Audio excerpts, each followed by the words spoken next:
Inmate told judge, keep the change during bond hearing, but the judge says he couldn't. This is in South Carolina, which is odd to me. No, it's not odd to me. I'm gonna tell you something. Oh, you know what? You're right. I got beef with South Carolina. Yeah, I'm going to tell you something. If you're from South Carolina, you're obviously cool if you're listening to this. So write us and help us with this. We have some history of beef with South Carolina. Okay. I don't know how y'all. So we tend to be a little tight about them. You know, we're like, So basically, what started as a bond hearing for one inmate quickly led to him staying in jail and facing new charges. So what happened was, this was in the Chesterfield County Detention Center. Officials say Patrick Alexander, 33, of Mississippi, had just been granted a $250 bond on a trespassing charge. Okay, so what you're supposed to do at that point is you come up with the $250, and that's a nice low bond. Mm-hmm. You know, I mean, not that 250 is 250, and then that's supposed to be, done. Mm-hmm. Okay, you're supposed to walk out. Yeah. That's the whole point of the bond thing. Yeah. That you get to leave. Yes. You're going to come back and deal with it at some point, but today. So you're asking yourself, I know, how did Patrick mess that up? Mm-hmm. How did Patrick go into jail again? Well, after receiving his personal belongings, Patrick Alexander, reportedly pulled out a wad of cash. Mm-hmm. Ka-ching, baby.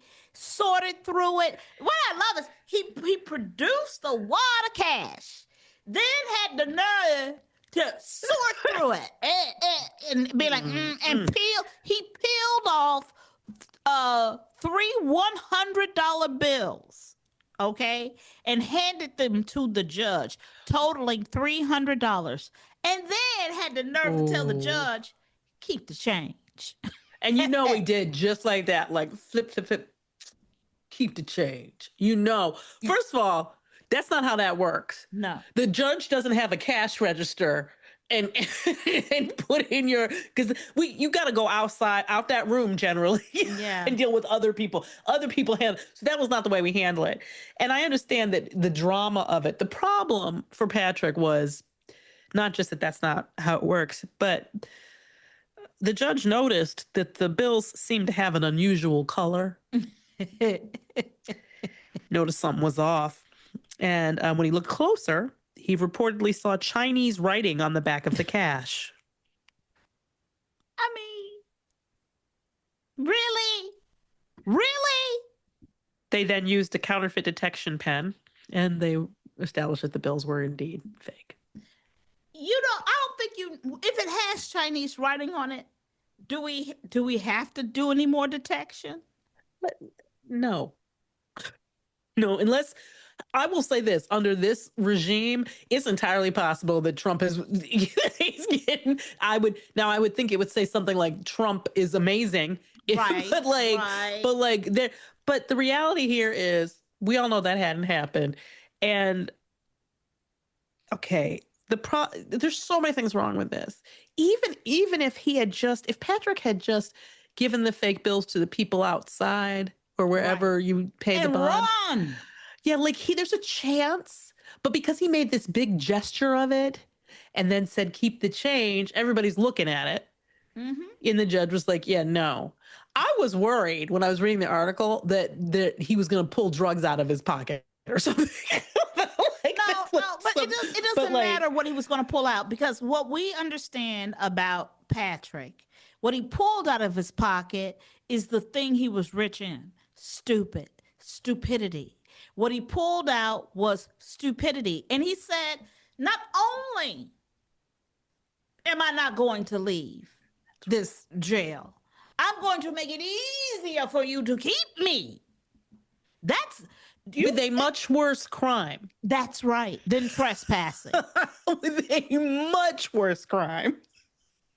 Because what he pulled out of his pocket wasn't money. It was money. Stupidity. It was dumb. I'm going to tell you something, Patrick. You're rich in it. I mean, filthy rich. Filthy rich. It's stories like this, Frances, that really do make me concerned. Mhm. you know, Oh yeah. Oh you yeah. know, because I think that the criminals are the early warnings of an evolutionary problem.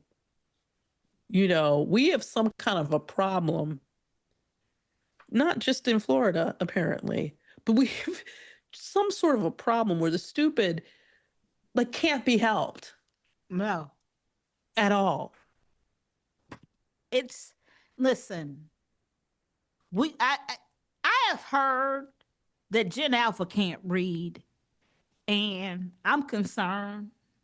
Like they literally, as a Yeah, I've heard a couple generation, stories about this. Yeah. can't read.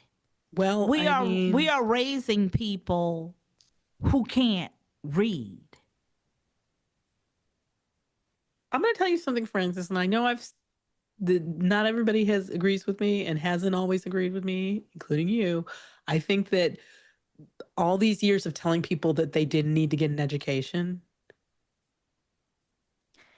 that It oh, you don't want the debt, you don't want to, you can't like.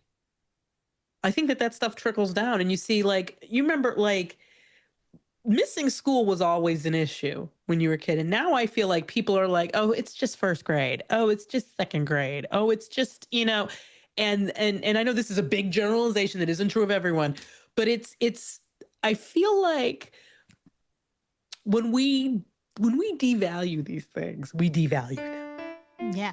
Well, here's the deal. You know, I've met people who I couldn't believe. I've sat across from people who said, "Yeah, my mom didn't care if I went to high school, if I went to school in high school, so I never went. I missed like 71 days." I mean, things like, you know, per year. Things like that I find really, really interesting. I'm Frances Callier. And I'm Angela V. Shelton. We are Frangela. Thank you so much for listening to Idiot of the Week. Week.